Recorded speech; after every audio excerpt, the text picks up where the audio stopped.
What's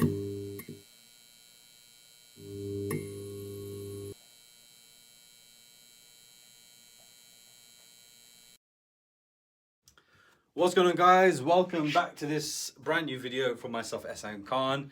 And in this video, I'm going to be telling you about my first ever placement in recruitment. So if you're interested to find out how I did my first ever deal in recruitment, then make sure you watch the video all the way to the end, especially if you're trying to get your first placement as well. Right, cool. So let's call this War Story Wednesdays, and I'll make sure to put this out on a Wednesday. And every Wednesday, I'm going to talk about one of the placements I've made. So first of all, what is a war story? Okay, so a war story is what we used to call, and I still call, the story of the placement, right? So if you're going to war, this is your war story, right? So and actually what we used to do in my first company that I worked for is every time that we did a placement, we sent an email around to everybody in the company with all the information about the company, the salary, the fee, etc., the type of role, and then it'd also have war story. And this is where people would write the story of how this placement happened. And why this was so good, and I used to read every single one pretty much, is because when these deals used to come through, I wanted to know the scenarios that happened, because people, we're dealing with people all day long in recruitment, right? So I wanted to understand what are these different scenarios that my peers and my colleagues are going through when they're dealing with clients, and hopefully there's something that I can learn from that's going to help me to do a placement in the future and make sure I'm not losing on a placement, etc. So they'd write stuff like, sent this many candidates out over 10 months and finally got one person. And that makes you just realize that, oh, okay, you know what, like perseverance is key.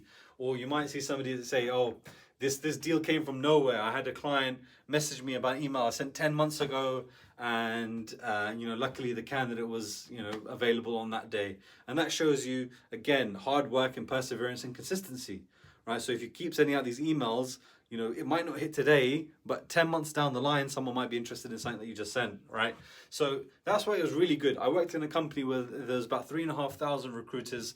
We would get emails all day long about how people did their placements, and that taught me a lot. So that's why I want to start this series off called War Story Wednesdays. And what I would love to do is I would love if you guys in the Tribe of Recruiters Facebook group would also start this journey with me, telling your war story. So whenever you make a placement, leave it in the group. The link for the Facebook group is in the description box below.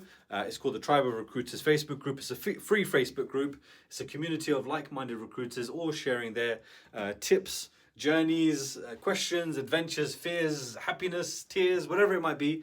We all share it in the group together because we have a shared understanding and a shared journey that we're all on in recruitment. So make sure you join that. So what I want to do is I want to talk about my first ever placement in recruitment. So like I said, and I might do a video on how I got into recruitment in the first place, but this one will be just about my first placement. So how did it happen? So I walked into this company and I didn't know anything about recruitment. I didn't even know what recruitment was. I didn't know. I got the job not knowing what recruitment was, but just based off my personality, based off of my motivations, my desires, and whatever it was that they saw in me, that's why I got the job, right? And I really needed a job at that point in time. It was straight after university, massive amounts of debt, and I really wasn't sure if I was even going to get a degree. I did, but I just wasn't confident in getting it. So it was really tough point in my life, but managed to get a job in recruitment, fell into recruitment, as they say, and yeah, so I started in this company. I was there for maybe about a week or two before I learned how to really write emails and send mass emails out. And I was lucky enough to start in a company which already had a database. So that was number one. So there was already a lot of clients on there, and all I did was simply send an email out. I just did what we called a mail shot. Sent a mail shot out. I had some candidates attached which were in my vertical market.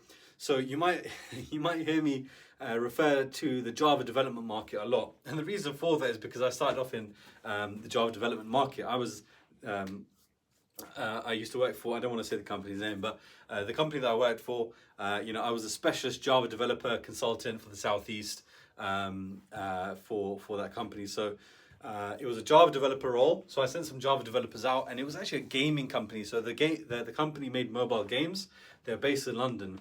And actually, just something that's come to my head, which is so important, is my first ever interview, which was at this company. So I sent this mail shot out. It had some candidates attached and description of those candidates. And the client came back to me and said that they wanted to interview, I think it was 2 of the candidates. And one thing that I always do is, no matter how many candidates my client asks me for, I'll always try to get in as many as possible. And the reason for that is because the more interviews you have on a role, the more likely is that you are to fill it. So even if someone's not as strong, that person who's not as strong helps you to, or helps your client to see how strong the other candidates are. So that's how it works. So I think it was a job with with 2 interviews, and I pushed that up to a job with 3 interviews. And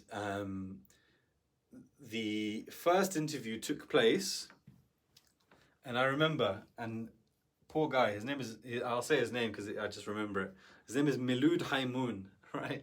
This guy, Milud Haimoun, was the first person that ever had an interview for me. Oh, there's a fly in here. Was the first person that ever had an interview for me, right? As in the first candidate that I got an interview for, right? And what's funny is I hadn't met with the company, right? So I hadn't met with this company before. And I remember, this is, why it's probably an important question to ask your clients, about the company culture, the dress code of the company, because that was actually the reason why Milud Hamoun didn't get that job. I feel really bad because I told him, I said, Milud, make sure you wear your best suit, you shine your shoes, right? It's very kind of typical advice for a job interview, do this and do that and look like this and look like that and shave and whatever else I kind of told him to do.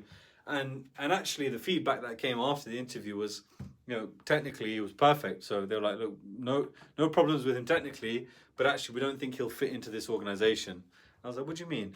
And they literally said, anyone who comes to an interview in a suit, we make sure as a policy not to hire, because that's not what we're about. We don't like corporate people. They literally told me that. We don't like anybody who comes in a suit. And again, now kind of 10 years down the road, obviously I know more about the culture that companies have, especially IT companies. They definitely don't wear suits. Shirts and trousers is just a big no-no, right? It's all about jeans, t-shirts, hoodies, right? It's very, very casual. And now when you think about it being a mobile gaming company as well, which I found out later when I met them, everyone was wearing shorts and tracksuits, and there was a dog in the office. And now that seems quite normal, but 10, 11 years ago, that was still a bit of a new thing even for me to get my head around. But that's again one of the important reasons why you should meet with your clients, so that you can understand where these people are working, who they're working with. But that was my first interview that didn't happen. So the second interview that happened, so like I said, there was 3 interviews, right? Second interview that happened, feedback came through, guy was good, we want to offer him. Very, very straightforward. I had done all the qualification beforehand with this guy, and I took the offer from them. It was in line with what he was looking for. It was as easy of a placement as you could have ever wanted, right? So as a first placement, however first placements go, it's very easy, very straightforward. I can't say that I learned, actually no, I can say that I learned a huge deal, because I was able to go through that process almost perfectly and see what the perfect process looks like. I also had that first kind of hurdle, that first rejection with Milud, because he didn't get the job based off of my advice to him. So that was my first placement. And like I said, it was very, very easy. The guy started within about 2 weeks, and that was 20% of 35k, which is about 7.5k. So it was a 7.5k placement, which was my first deal. So couldn't be happier with that. And I actually did my second placement not too long after that, and I'll talk about that in next week's War Story Wednesdays. Guys, if you are struggling in your recruitment business and you want to take yourself to the next level, or maybe you're doing well and you want to take yourself to the next level, or maybe you haven't even done a placement yet, possibly you've done one, it's just not consistent. Look, ultimately, if you're trying to start a recruitment business, or if you're trying to get your recruitment business to the level at which you think you deserve it to be, which is at least 5 figures every single month consistently, then make sure that you book a call with me and we can talk about how you can also become a successful recruiter, working anywhere in the world, starting off with no experience, but obviously working with me, a trained mentor, and building your experience and getting you placements as fast as possible. If you want to work with me, then click on the link below. It's a Calendly link where you can book a strategy session with me. These strategy sessions are absolutely free, and I just help talk through your business to figure out where you're not hitting the mark, and then obviously how you can do that, and then obviously talking about the Money Making Academy, my 6-week accelerator program to help anybody become a 6-figure recruiter in the next 12 months. So if that interests you, then the links are all below. But before we go, make sure that you like, you subscribe, and you leave a comment below with the word of the day, which is, I'm just looking around for the things, field, right? So if you've got to this part of the video, leave a comment below with the word field so that I know that you've made it this far.